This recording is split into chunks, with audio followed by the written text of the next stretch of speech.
All right. Hello, everyone, and welcome to BHA Technology Office Hours for the month of October. If you've never attended one of these sessions before, this is a monthly meeting series where behavioral health providers, typically like data or technology teams, intermediaries like ASOs and MSOs, which will in the future be BOSOs, come to kind of talk about technology topics, new product releases, new features within products, and design research opportunities.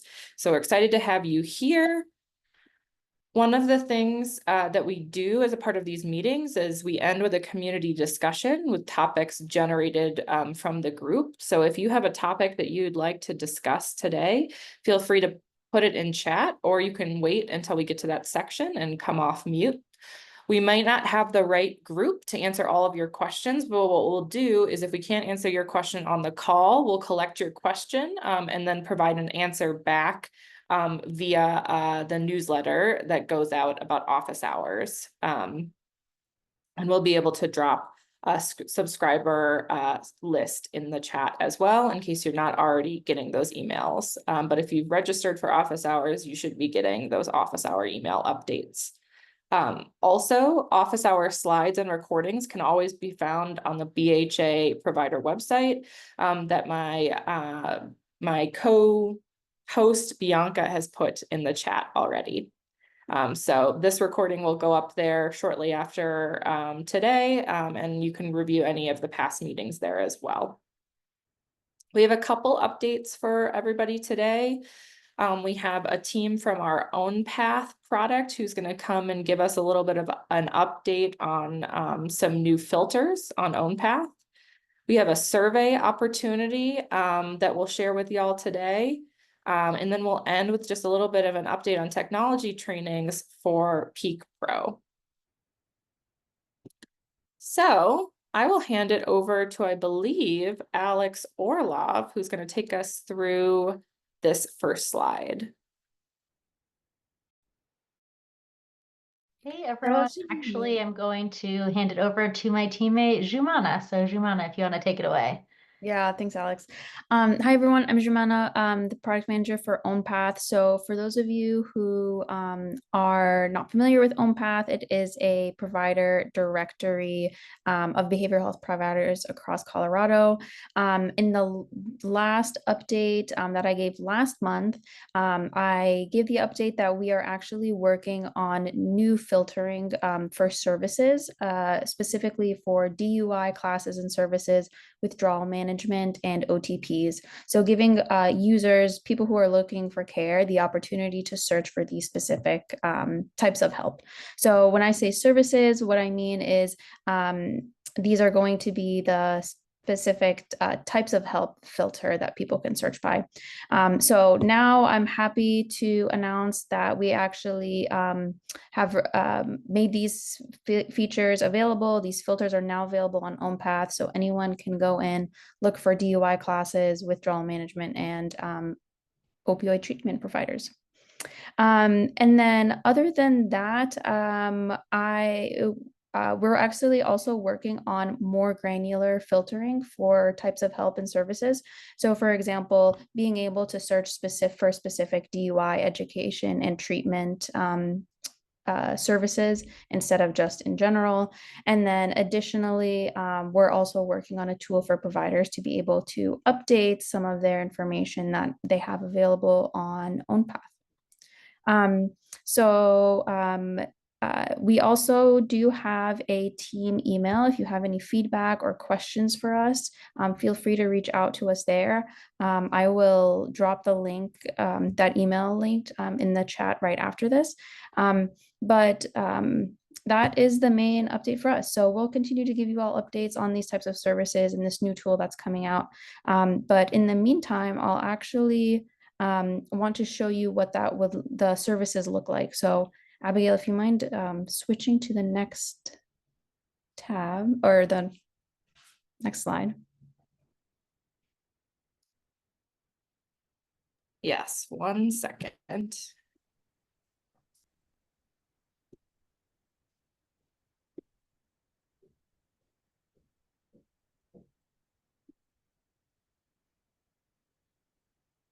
Awesome, thank you.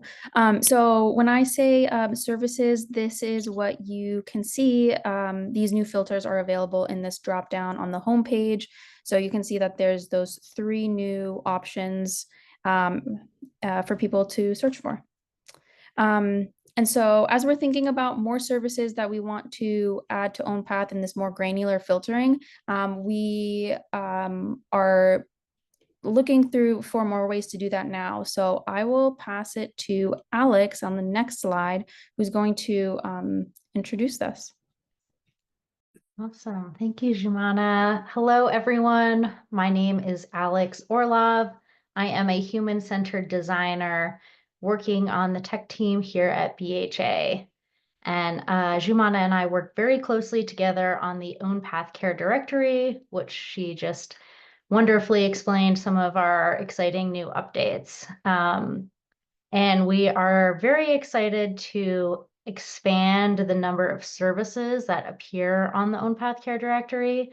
Abigail, do you mind going back one slide just to remind everyone what that looks like?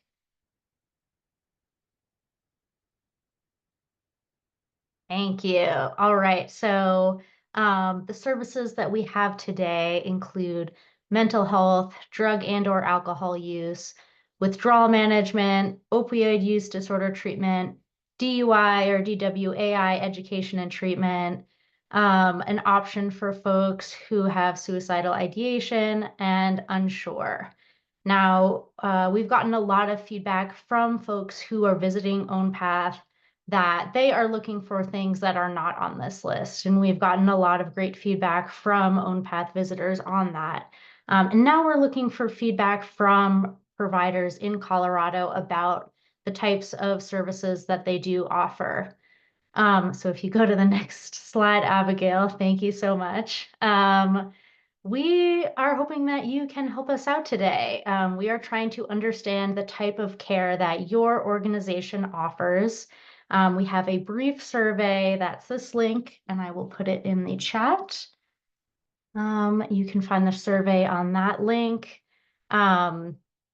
It's a few brief questions about the type of mental health concerns patients can go to your organization for, as well as other services. A quick note as you are filling this out, your responses will not impact your BHA license in any way. It won't change how you appear on OwnPath Care Directory.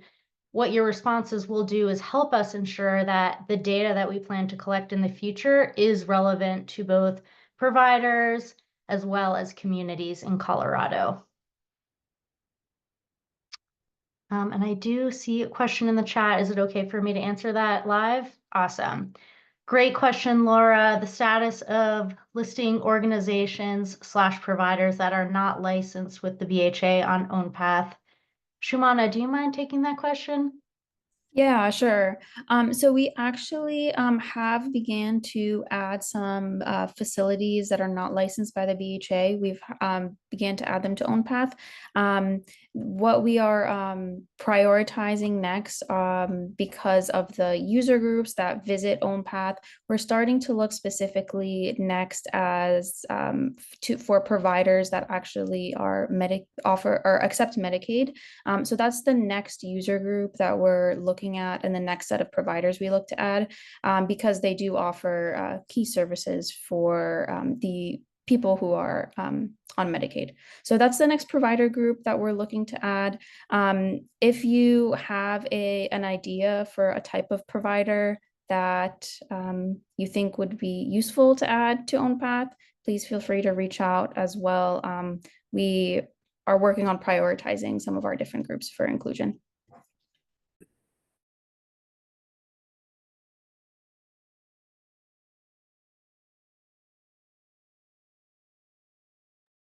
Looks like we have another question as well, and I'll read this for the recording. How do Medicaid mental health providers provide organizational data to you? Yeah, good question.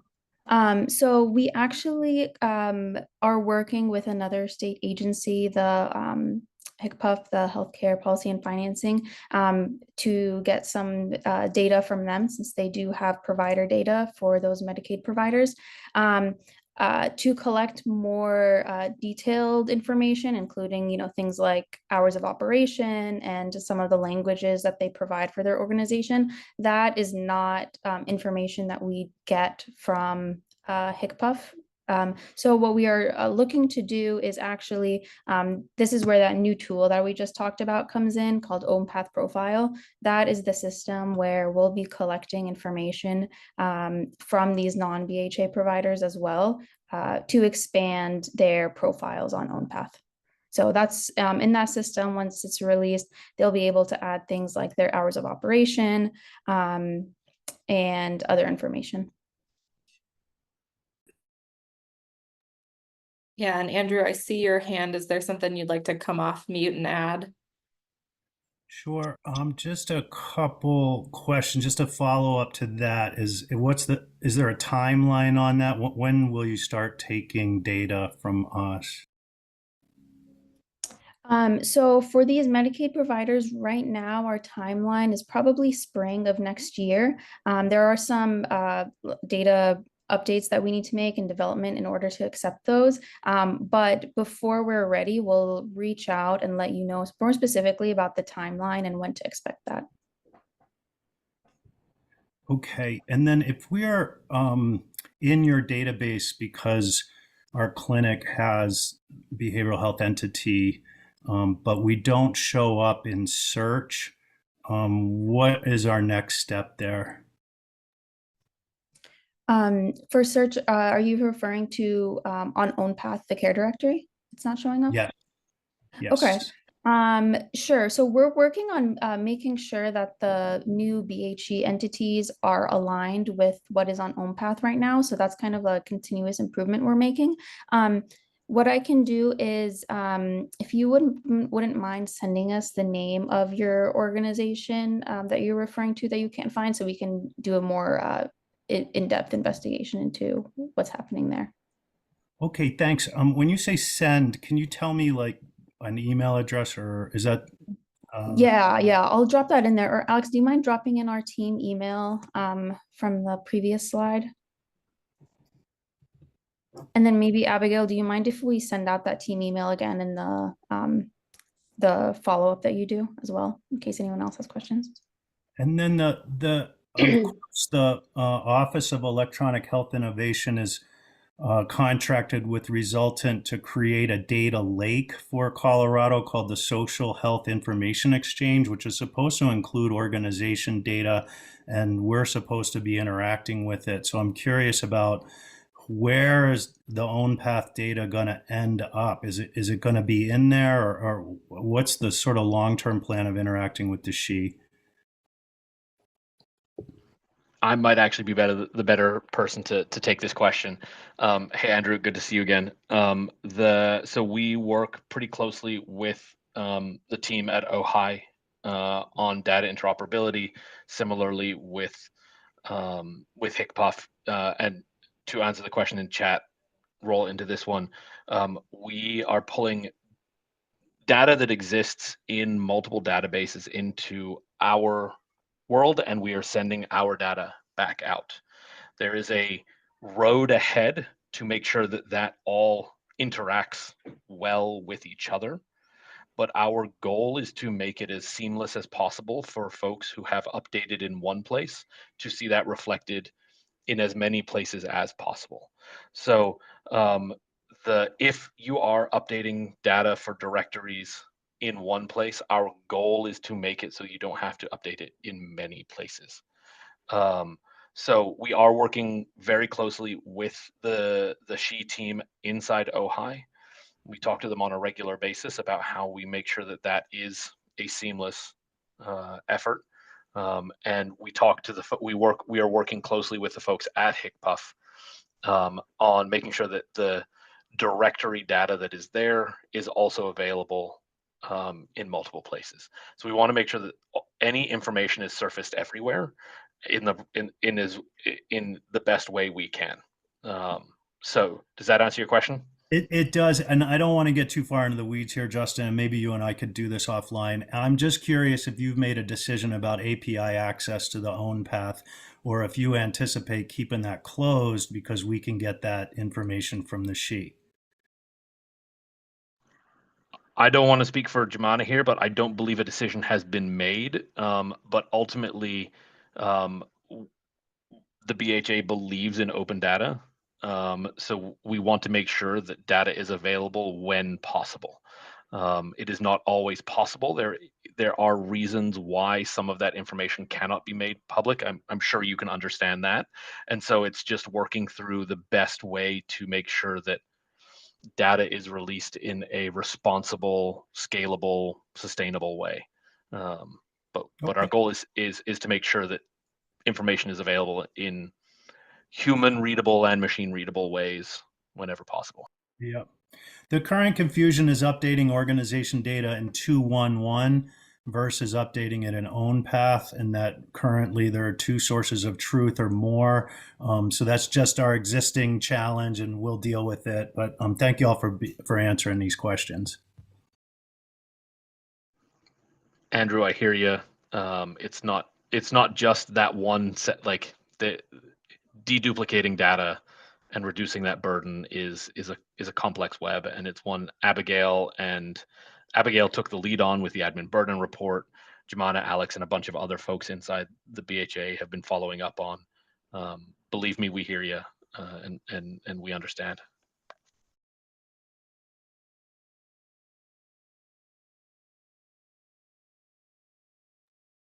Yeah, a couple of additional questions from the chat. So Elizabeth asks, can you clarify your comment about working with HCPF? Do you mean the HCPF will be providing a list of providers who accept Medicaid? And then also, will providers need to add the info to their own path profile?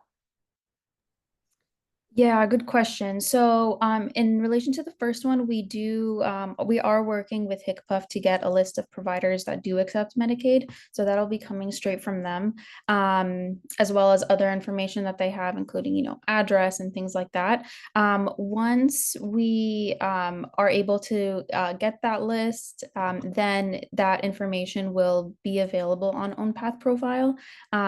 But a provider will or may need to supplement some of that information in order for it to be more most useful to someone that's searching on OwnPath. So what we want to try to do is get as much information from providers like you as possible, just so that it can be the easiest for someone who's looking for care to be able to assess the provider that meets their needs the best.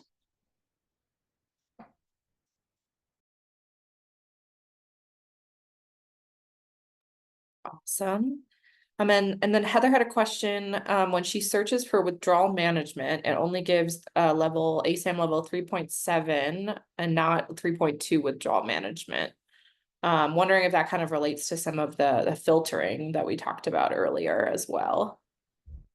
Yeah, what we are trying to do, because there's the continuous BHE updates that are being made, some things may a little bit lag a little between what's in ladders and what's in OwnPath. But what I'll do is it should include everything. So we will make sure that we look into this specifically just to double check that these services are showing up correctly, because everything should be there. So we can follow up on this one for you. Awesome. And we'll be sure that we include a follow-up on that in the email as well. Alrighty. Well, that was a great discussion. Awesome. All right, Justin, do we still have you? Because I would love you to talk a little bit about Peak Pro trainings. Hey, folks. I'm sure if you've been on this call in the last few months, you've probably heard me talk about Peak Pro training. For those of you who don't remember or haven't been here before, Peak Pro is the tool that you'll use to verify client Medicaid and income status, or get a required Medicaid ID or state ID for encounter reporting once we flip over to BASOs. It's also very helpful for assisting individuals applying for Medicaid and a few other things. So it does have value before that, but you'll need it after we switch over to BASOS. Last time I was here, I spoke about how we had temporarily paused training while we switched over to an online self-paced training. The first version of that is live. It is not the final version. There's a much fancier version coming online over the next few months. But we are now back to accepting and enrolling folks who want to train and get additional access to Peak Pro for helping people with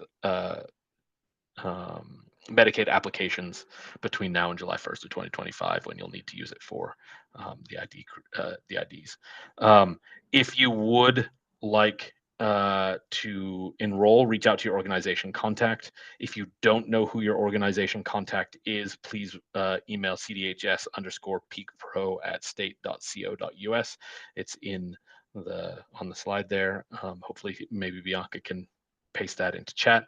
And then once we hit 2025 and contracts are signed with BASOS, BASOS will help us manage some of the training. So you will hear less from me and probably more from them. I did see a question in chat about what's included in encounter reporting. So Elizabeth, when you much of our funding requires an encounter to be submitted for the service that was rendered. These are moving to 837p standard claim encounter reports. And so if you are required to report an encounter to the BHA now, that will shift over to being reported to the BHA via the BASOS, who will then submit it through the Medicaid interchange on the behalf of providers. So this is not a new encounter reporting should not be new for most providers because most of our funding has an encounter reporting requirement. But the method of submission may change because we are shifting over to industry standards, and that will go through intermediaries. If you work in the MSO substance use world, I think most of it already flows similarly to that through an intermediary. If you've been submitting encounters directly to the BHA, then it will likely this might be a new experience for you going through an intermediary. Does that answer your question? Yeah, I think I just was really getting at the encounter reporting, like if it includes data, like demographic data, client level data that goes to the BHA. Currently, right now, the ASOs, when we submit our monthly data to the BHA, it is just aggregate data, the pre-filled out template of identifying, the types of services that were provided. There really isn't any like client level data. And so I personally am not super familiar with encounter data. So I'm not sure if that has like client level info and includes like claims information. I think that's really more what my question was. Yeah, that's a great question. So a standards compliant encounter does include the individual who is receiving services, the service that was rendered, and the rendering provider, along with other information. It is client level detail on the encounter that was provided. Okay. Yeah, Thank you. and now I am speaking about this from a technology perspective. From a contracting perspective, you should talk to your contact at the BHA, because I don't speak for contracts and I don't know what's in your contract. So Right. if you are required to submit these, how you submit them will change. Okay. Or will now go through this process. If you are not required to submit them, you're off the hook. Okay. Thanks, Justin. Yeah.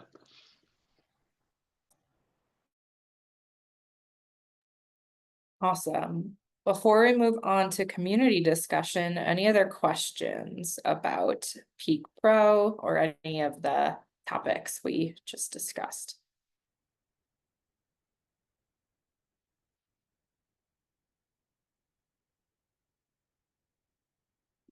Alrighty. Well, that brings us to our community discussion portion. So I'm gonna stop sharing my screen, but this is an opportunity for anybody to bring up topics that we might not have touched on today, but that you would be interested in hearing more about in the data and technology category.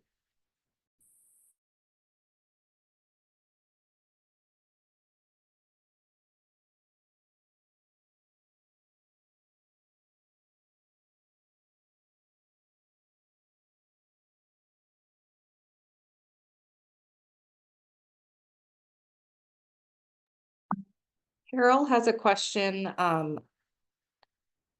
So Carol, I think it would be helpful for that team if you were to provide your organization's name.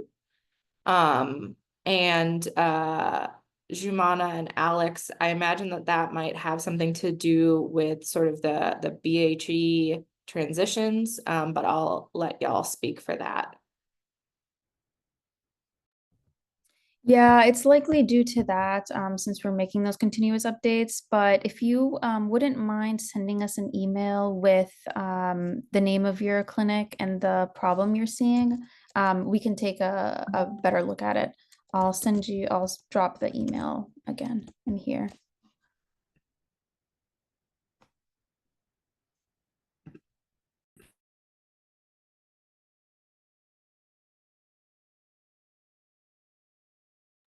Yeah, Andrew, go for it. Okay, thanks. I just want to catch y'all up a little bit on our efforts here for data sharing and interoperability between the contracted mental health clinics that provide, we're doing more than half of outpatient care for Medicaid at this point. We are applying for the She Hub grant. We have tech contractors and we have a fire-based architecture, and the main point here is that we're working hard to get two kinds of data that we think are going to be helpful for the BHA and for OwnPath and for access to mental health care. And the first kind of data is availability data. And what that is whether a clinician is available to see a client at a certain time. And so we're collecting, we have an interface for clinicians to update their availability, et cetera. And that all runs on a Google Firestore, and we can give you keys to access that data in a read-only way, which I think is really important, and it compares with the efforts by the BHA to inventory open beds. And I forget what y'all call that system, but you launched it a while ago, and it sounds like it's been successful at helping emergency medical find open beds for people. So this is an analogy to that for mental health care, for outpatient mental health care. The second data that we're collecting is capacity, and that's essentially children, teens, adults, couples, and families, so that we can offer therapists that actually have availability and actually have capacity. So we're moving along with that. And we're kind of excited about that. We're having pretty good clinic uptake. We have about 8 clinics that are willing to beta test this software. It's not ready to roll out in prime time, but we wanted you to know that we're collecting that data and we want to make that data available, and that's sort of our offering, right? In exchange for being able to interact with the systems, we want to add some stuff there, and there's some questions here. I'm actually, Andrew, I think I'm actually going to pause you there for 2 reasons. One, we don't actually have like that proposal for the she hubs is going through OHI, and also I don't want to risk accidentally saying anything in any of these spaces that might jeopardize your opportunity to actually engage in that RFP. So let's just pause that conversation for now, and I'm sure that there's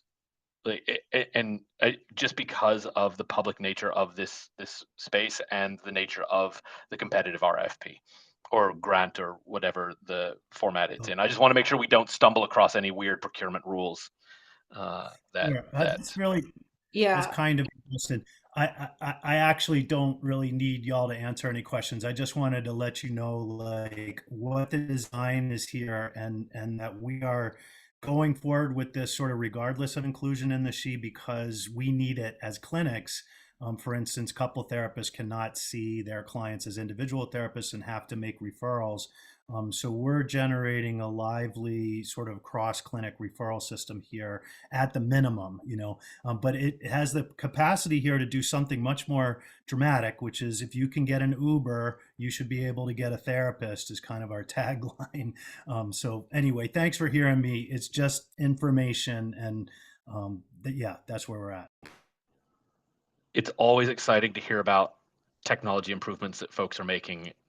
I just want to, and I don't want to shut that down. And we're always excited to hear about what's going on and work with folks across the ecosystem. I just want to make sure that we don't stumble across anything accidentally that we shouldn't stumble across. But very excited to hear about investments that are being made in technology to make the lives of Coloradans easier and better. So yeah.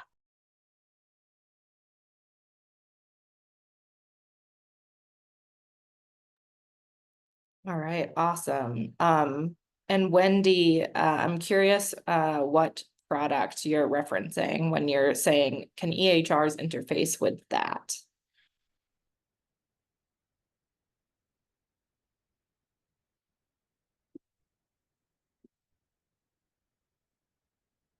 And we might have lost Wendy, but that's okay. All right, awesome. Any other topics?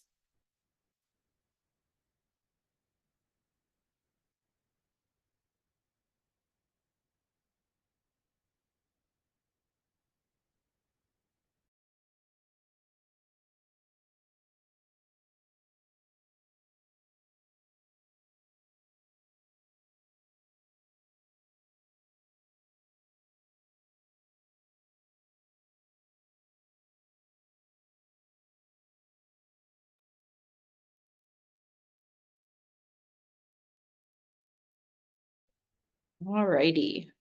Well,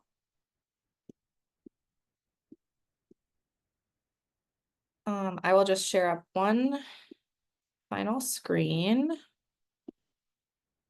So typically, if the conversation slows down, we say that we will stay on the call and keep the recording going in case anybody has additional questions. But our next office hours will be on November 13th. All information on office hours, including the registration link, can be found on that BHA provider webpage. And yeah, thank you for coming. But yeah, we'll stick around. The BHA team will stick around here in case folks have additional questions that they want to bring up.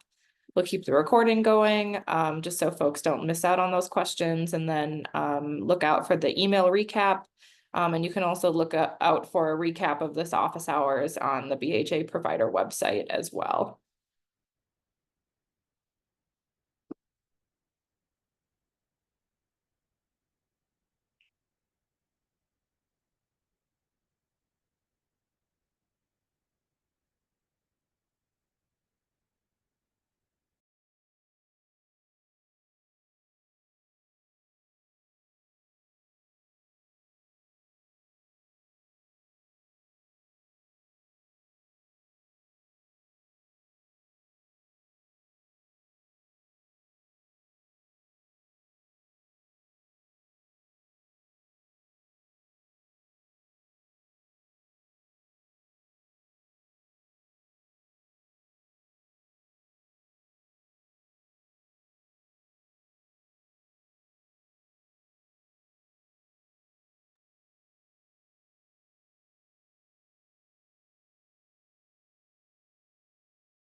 Hi, Abigail.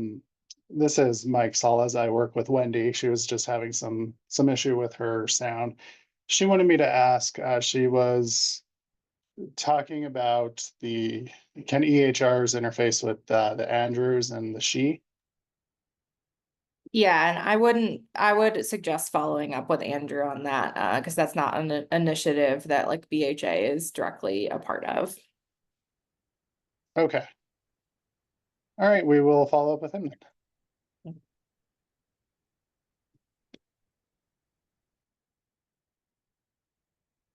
And if you're still on the call, want to make a shout out for the survey. We'll drop that that link in chat again.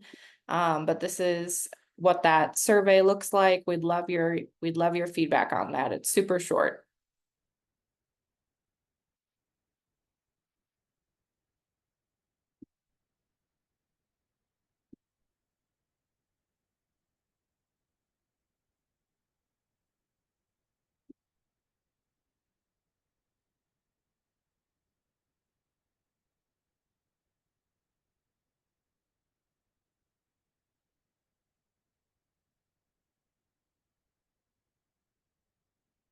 All right, everyone. Well, it sounds like the majority of folks are ready to close out the meeting. So thank you again for another great office hours, and we'll see you next month.